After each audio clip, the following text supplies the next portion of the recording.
Sok szeretettel köszöntünk mindenkit. Igazából egy hagyományteremtő délutánt szeretnénk ezzel elindítani Robi barátommal. Tegnapi nap folyamán Szolnokon a Big Bike Motor Szalon és Szervizben voltunk, mindketten hivatalosak, egy úgynevezett kalandorok napjára, ahol úgynevezett adventure motorokat lehetett tesztelni. És itt valahogy felkeltette az érdeklődésünket itt a mellettünk parkoló motorkerékpár. Sziasztok! Igazából rákötnék erre a gondolatra, az volt az érdeklődésünk oka, hogy egy tévhitet szeretnénk eloszlatni.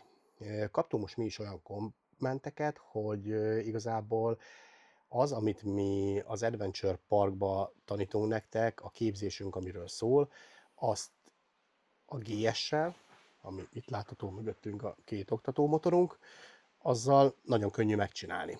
Szerintük ez egy tévhit. Azt mind a ketten tudjuk, mindannyian tudjátok, hogy a GS egy agyon elektronizált, tényleg mindent megbocsájtó motor, de szerintünk közúton. Mert amikor a képzések történnek, mi mind a ketten enduro próbótba állítjuk, ahol az elektronika és a vezetéskönnyítő rendszerek nagy része kikapcsolásra kerül. Ez igen, egy alap az offroad képzéseknél, nekünk ugye nincs szükségünk az ABS-re, vannak olyan gyakorlataink, úgyhogy szeretnénk egy kicsit ezzel a beszélgetéssel most ezt a túlhypolt GS vitát, de talán indítsuk is el, hívjuk ennek, hogy egy vita legyen belőle, akár a komment szekcióban egy normális beszélgetés, mondjátok el, hogy nektek mi a véleményetek róla, mi elmondjuk a véleményünket, és akkor szeretném ezzel fölvezetni, hogy mi is történt ma kint nálunk a parkban. Igen, meglepő módon képzétek el, hogy tegnap lehetőségem volt Robival egyetemben kipróbálni egy Morbidelli T352X típusú, nevezzük úgy kis adventure motort, ami hát óriási meglepetést okozott én szerintem mindkettőnknek.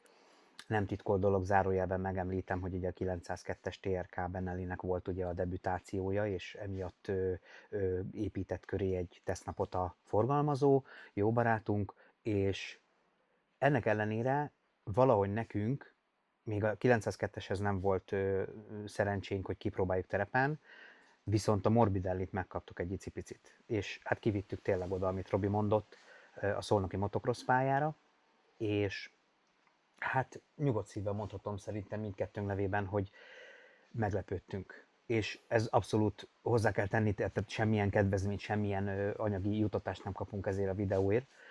És viszont tényleg, amit Robi mondott, hogy tényleg szeretnénk eloszlatni azt, hogy nem lehet egy ilyen motorral adventure-ösködni, nem lehet kalandtúrákra indulni. Mi kivittük ma, és tényleg ugye mindketten GS-ekkel motorozunk, és ennek ellenére egy nagyon-nagyon érdekes délelőttön vagyunk túl, amiről majd ugye fogtok látni valószínű kisebb beszúrásokat videó formájában. Kipróbáltuk tényleg azokat a gyakorlatokat, amit mi ugye a Szolnok Adventure Park képzésein szoktunk alkalmazni, illetve bemutatni, gyakoroltatni, és hát tényleg kellemes csalódás volt ez a kis pici motor. Neked mi a véleményed erről, Robi? Mit tapasztaltál? Nagyon pozitív csalódás volt, tényleg nem tudom másképp kifejezni. Nekem a legnagyobb különbség a súlya. Ő 200 kg alatt van, 195 kg azt hiszem igen. a Igen, súlya. igen, igen, Most, igen. hogyha a GS-ekről beszélünk, kis GS vagy az Adventure, az igencsak 250 kg pluszos, és az 50 kg rengeteget jelent telepen, ez nagyon-nagyon sok. A kezelhetősége valami zseniális, és a benne lévő erőforrás maximálisan elég ahhoz a képzéshez, ezekhez a feladatokhoz, illetve egy ilyen környezetben mozogni ezzel a kis géppel, ahova ő valójában teremtve van. Én kimerem mondani, kipróbáltuk tényleg minden egyes pályaszakaszunkon, Igen. hogy aztán sokszor fogjuk ismételni magunkat, hogy nagyon kellemes meglepetést okozott, és tényleg leszeretném szögezni, nem akarunk nektek csinálni erről egy olyan tesztet, amit a hagyományos módon ismertek, hiszen mi nem vagyunk tesztelők, erre vannak emberek, akik ezt meg fogják tenni, vele is, akár a 902-essel is, nem titok, hogy a 902-est is ki fogjuk próbálni a pályánkon, tényleg szeretnénk ezzel hagyományt teremteni, Viszont ma a 352-esről szeretnénk egy pár dolgot elmondani. Egy pár technikai adat. 352 köbcentis, kéthengeres, elől-hátul tárcsafékes, ABS-szel felszerelt, egy igazi belépő szintű kalandmotor. És azt hiszem, hogy elmehetünk arra az irányba, hogy talán mintha kis motoros közösségünkben azért az utóbbi években, évtizedekben igazából ez a köbcenti hajhászás, ez nagyon-nagyon elindult.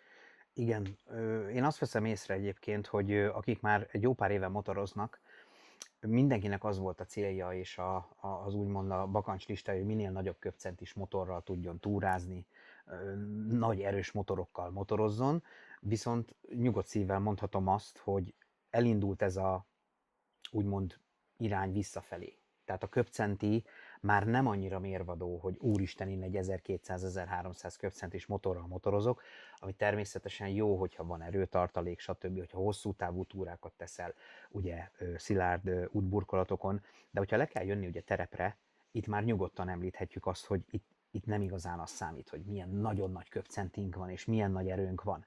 És ez a motor egy ékes példája. Kicsit bután hangozhat, de én a tegnapi napig én nem is tudtam erről a típusról, hogy létezik. És képzeljétek el, hogy ezen a tesztnapon egy nagyon jó hangulatú társaságba keveredtünk ott Gabikáéknál, és oda pillantottam, mondom, álljon meg a menet, mi is ez, hogy nézzük meg közelebbről. És itt visszatérve ugye a köbcenti, az erő, a méret, hogy mindenki ugye a megalománia és hú meg ha, fölültem erre a kis motorra, és abban a pillanatban valami elindult bennem olyan irányba, hogy hoho, ez egy elég használható kis gép lenne. Próbáljuk már ki valahogy ezt terepen, hogy mit is tud, mit lehet vele csinálni. Meg lehet tényleg vele ezeket a feladatokat csinálni, vagy túl gyenge? A technikai felszereltsége szintje nem lesz kevés, most mondjuk nevezzük tényleg a GS-ekéhez képest? És képzeljétek el, hogy kimentünk ma délelőtt, és egy pár órát eltöltöttünk rajta. Lesz videós bizonyítékunk róla.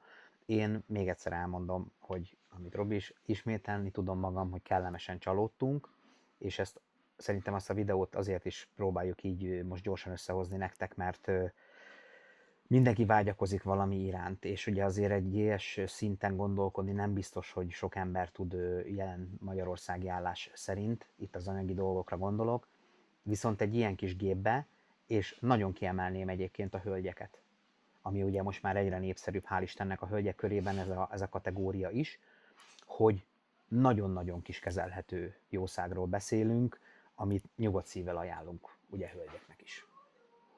Térjünk vissza egy pillanatra az árára.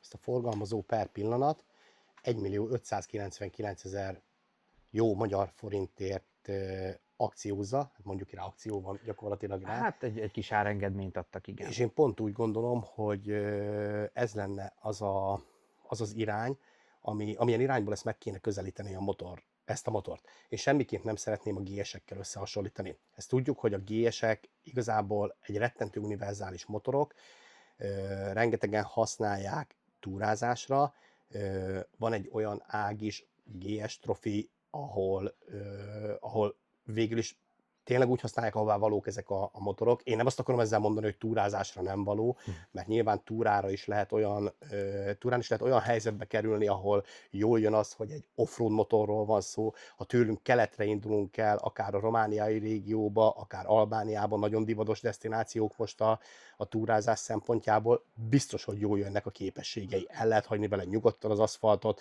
nem probléma, ha egy kavicsos parkolóba be kell állni vele, bár amiatt az Adventure Park elindult, hogy mi azt látjuk, hogy teljesen mindegy, nagy túrendúró tulajdonosok nem arra használják a motort, amire való, illetve ha egy ilyen helyzetbe is kerülnek, akkor nem igazán tudják kihasználni azokat a képességeit, amit ténylegesen tudnak ezek a motorok.